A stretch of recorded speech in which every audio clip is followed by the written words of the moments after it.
अपघातासारख्या कोणत्याही इमर्जन्सीसाठी आता प्रवासाची रिस्क घेण्याची गरज नाही, कारण आता कणकवलीत सर्व अत्याधुनिक सुविधांनी सुसज्ज आहे डॉक्टर नागवेकर हॉस्पिटल आणि नर्सिंग होम। अत्याधुनिक ट्रॉमा केअर, अत्याधुनिक ambulance, trauma care surgeon, neurosurgeon उपलब्ध, रक्तपेढीची सुविधा, 20 किलोमीटर परिसरात ॲम्ब्युलन्सची मोफत सुविधा।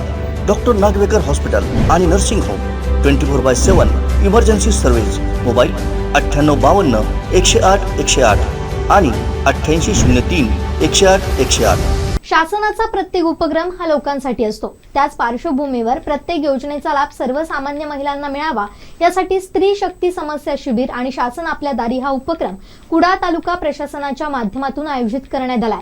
या उपक्रमात शासकीय योजनांच्या लाभासाठी महिलांना मोठी संधी आहे। या योजनांचा सर्वांनी लाभ घ्यावा असं आवाहन कुडाळ मालवण विधानसभा मतदारसंघाचे आमदार वैभव नाईक यांनी केलंय। यावेळी विविध शासकीय विभागाच्या योजनांच्या लाभार्थ्यांना योजना मंजुरीची पत्र आमदार वैभव नाईक, जिल्हा परिषदेचे मुख्य कार्यकारी अधिकारी प्रजित नायर, इतर मान्यवरांच्या हस्ते देण्यात आली आहे। या उपक्रमाला कुडाळ तालुक्यातील महिलांची मोठी उपस्थिती होती। महिलांना कसा घेता येईल यासाठी आपल्याला आज प्रयत्न केला पाहिजे। खरं तर स्त्री शक्ती ही एक मोठी शक्ती आहे। आज तुम्हालाच का बोलवलं आहे, कारण तुम्हाला सुद्धा तुमचे अधिकार काय आहेत हे कळले पाहिजेत। तुम्ही तुमच्या हातामध्ये काय ताकद आहे हे तुम्हाला कळलं पाहिजे। आणि म्हणूनच आज अहिल्याबाई होळकरांच्या निमित्ताने आज आपण हा कार्यक्रम या ठिकाणी शासनाने घेतलेला आहे। मगाशी मी तहसीलदारांना सुद्धा बोललो की शासन आपल्या दारी घेताना आज अनेक वारस तपासाचे अर्ज या ठिकाणी थांबलेले आहेत। आज वारस तपासाचे जर आपण दाखले काही दिवसात दिले तर त्यातनं लोकांना सुद्धा हातभार या ठिकाणी मोकळा होईल। आज मुख्य कार्यकारी अधिकारी सुद्धा आज जलजीवन मिशनची चांगली योजना त्यांच्या नेतृत्वाखाली संपूर्ण जिल्ह्यामध्ये सुरू आहे की जेणेकरून प्रत्येक महिलेला घरामध्ये पाणी मिळालं पाहिजे। आणि आपल्या या योजनेचं जिल्ह्यामध्ये 60-70% काम आता पूर्ण होत चाललेलं आहे। आणि तुम्हाला सुद्धा प्रत्येकाला घरात पाणी ही शासनाची योजनासुद्धा काही दिवसात प्रत्यक्ष अंमलात या ठिकाणी येईल।